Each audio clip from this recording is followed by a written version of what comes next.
వికారాబాద్ జిల్లా పరిగి పరిసర ప్రాంతాల్లో భూకంప ప్రకంపనాలు సంచలనం సృష్టించాయి. 2 నుండి 3 సెకండ్ల వరకు భూమి ప్రకంపించడంతో స్థానికులు భయాందోళనకు గురయ్యారు. రంగాపూర్, బసిరెడ్డిపల్లి, న్యామత్ నగర్లలో ఇళ్లలో నుంచి జనాలు బయటకు పరుగులు తీశారు.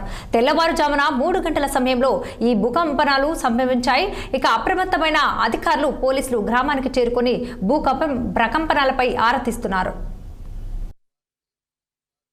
3 గంటల 58 నిమిషాలకు ఇట్లా ఒకటి సప్పుడు వచ్చింది. 2-3 సెకండ్లు భూకంపం వచ్చింది, మళ్ళీ వెళ్ళిపోయింది.